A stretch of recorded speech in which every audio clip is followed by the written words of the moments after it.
Ahora le doy la bienvenida a Mirta Vázquez, quien actualmente es la primera vicepresidenta del Congreso de Perú, pero está previsto que mañana se convierta en la presidenta del Congreso. Mañana martes, si todo sale bien, como les estaba diciendo.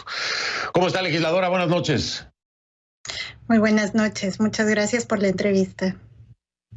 Al contrario, gracias a usted por acompañarme. Oiga, legisladora, ¿está usted de acuerdo conmigo que esto que está ocurriendo en el Perú es una burla sin precedente para los peruanos y las peruanas? Estamos hablando de 3 presidentes en una semana, 4 presidentes en 2 años.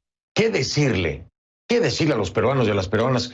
Ningún país puede tener estabilidad política y social cuando se tienen 3 presidentes en una semana.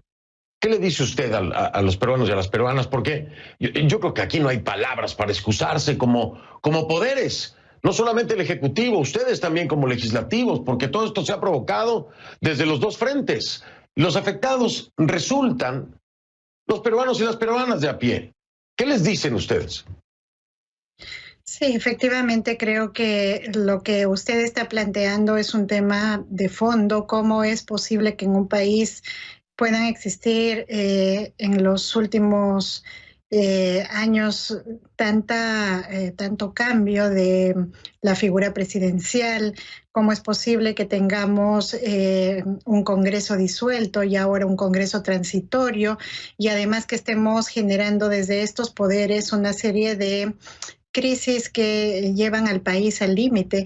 Yo creo que eso se explica en varias razones, ¿no? Una de las principales razones es que en el Perú todavía las instituciones democráticas, los partidos políticos tienen mucha fragilidad, y eso también pasa porque muchos de estos partidos políticos han sido muy filtrados por la corrupción. Entonces resulta que en los poderes del Estado, como en el Ejecutivo, como en el Legislativo, finalmente entran una serie de representantes que están involucrados con estos actos tan cuestionables, y una vez que se descubren, pues teniendo además instituciones frágiles, lo que pasa es que toca generar además a fuerza de una serie de procesos de protesta, de lucha, muchas veces toca tomar estas decisiones como tan radicales, ¿no? El año pasado se disolvió un Congreso porque estaba seriamente involucrado con temas de corrupción. Ahora se ha cambiado una figura presidencial porque también en realidad habían serios indicios de que el presidente Vizcarra estaba involucrado con temas de corrupción.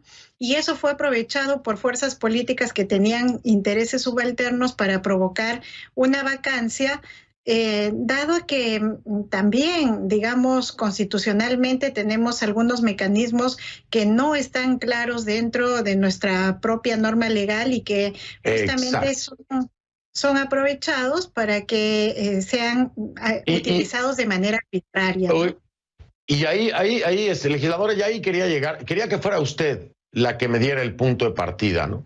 Yo lo he dicho muchas veces y soy un crítico de esta absurda capacidad y poder que puede tener un legislativo sobre el ejecutivo con una moción de vacancia por incapacidad moral y que puedan quitar y poner a un presidente. Yo no estoy diciendo aquí que nadie sea inocente, que Vizcarra sea inocente, que no. Hay investigaciones, hay un poder judicial que se debe de encargar de determinar quiénes son o no responsables o corresponsables de crímenes, de delitos, de corrupción. Pero cuando se están usando las fuerzas políticas claramente dentro del legislativo, con este pretexto constitucional, me parece que aquí hay algo más fuerte y más grave de fondo, legisladora. No es momento ya de trabajar precisamente en esta moción de vacancia para encuadrarla de una manera en la que no pueda ser utilizada como un arma política en contra de los opositores al gobierno y que realmente tenga una función coherente, legal, porque incluso me parece que muchas veces ha sido ilegal el uso de la misma, pero ¿no cree usted que ya es momento de agarrar al toro por los cuernos? Porque nadie lo ha hecho, legisladora. Nadie lo quiere hacer. Nadie se quiere meter con el tema de la moción de vacancia y encuadrarla, enmarcarla, definirla. ¿Qué piensa usted? Sí, en efecto, a ver, ahora incluso se ha interpuesto una demanda ante el Tribunal Constitucional para que pueda establecer cuáles son los límites, primero, que tiene el Parlamento para promover una vacancia de esta naturaleza. ¿Qué significa? ¿Cuál es el contenido de la incapacidad moral? Que es una figura que es bastante abstracta, digamos, y que puede ser interpretada de manera subjetiva. Hoy por hoy creemos que eso lo va a resolver en alguna medida el Tribunal Constitucional, y eso será muy importante, digamos, para tener los límites de la norma, pero yo creo que también va más allá de eso incluso, ¿no? Fíjense, nosotros seguro que como país nos toca repensar el sistema que tenemos. Nosotros tenemos un sistema mixto, es decir, que no somos un régimen puramente presidencialista o puramente parlamentarista, ¿no? Entonces, lo que sucede es que el legislativo tiene mucho poder, por ejemplo, incluso sobre determinadas acciones del ejecutivo. Sí. Del legislativo depende mucho, por ejemplo, para que el presidente de la República pueda empezar a gobernar con un gabinete, el legislativo tiene que darle lo que se llama el voto de confianza. Y eso significa que si el legislativo no quiere otorgarle la confianza a un gabinete, pues lo hace caer. Y entonces eso provoca también muchas inestabilidades, ¿no? Claro, ahí creo que nos toca ajustar un poco el sistema, sí.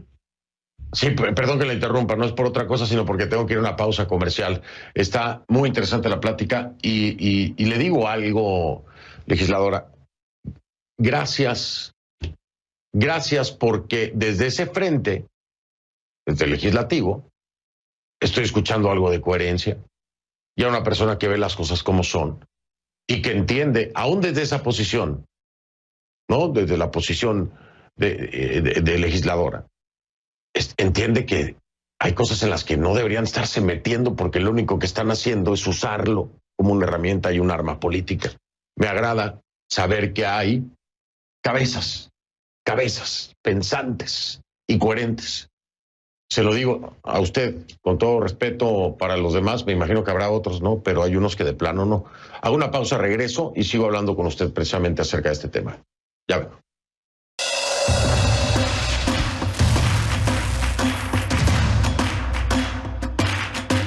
Estamos de vuelta, estoy con Mirta Vázquez, perdón. Es la primera vicepresidenta de la mesa directiva, de la nueva mesa directiva en el Congreso y en el Perú. Voy a cambiar un poquito de tema nada más porque quiero aprovechar el tiempo. La he escuchado con mucha atención. Sé que muchos peruanos y peruanas lo han hecho también. Pero quiero preguntarle, ¿quién debe hacerse responsable, legisladora, de las muertes, al menos 2 muertes, y los alrededor de 40 desaparecidos de estas protestas recientes? Porque ya hay una acción de parte de la Fiscalía. Pero aquí, ¿quiénes deben ser los responsables a quienes se les señale como tales? Creo que hay claros responsables políticos de esto, ¿no?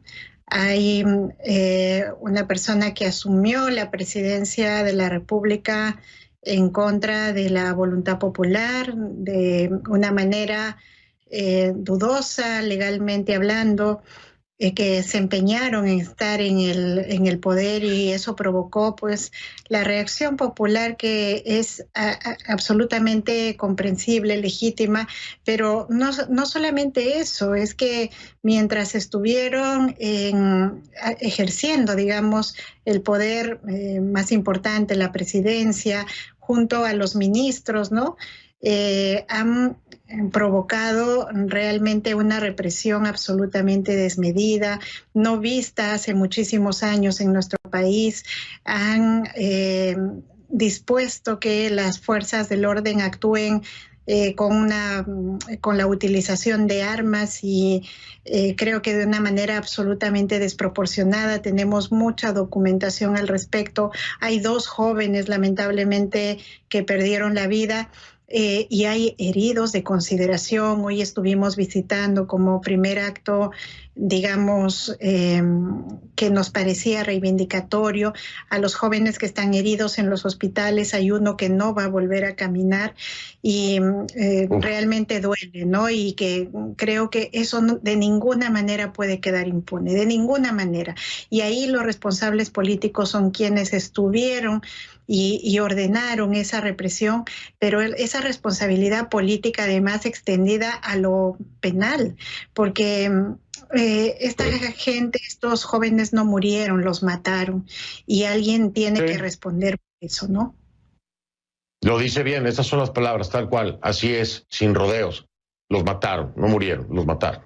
Me tengo que despedir, desgraciadamente, pero le voy a hacer una pregunta y le pido que me responda prácticamente un sí o un no. Francisco Sagasti mañana será el presidente interino. Usted será la presidenta del Congreso.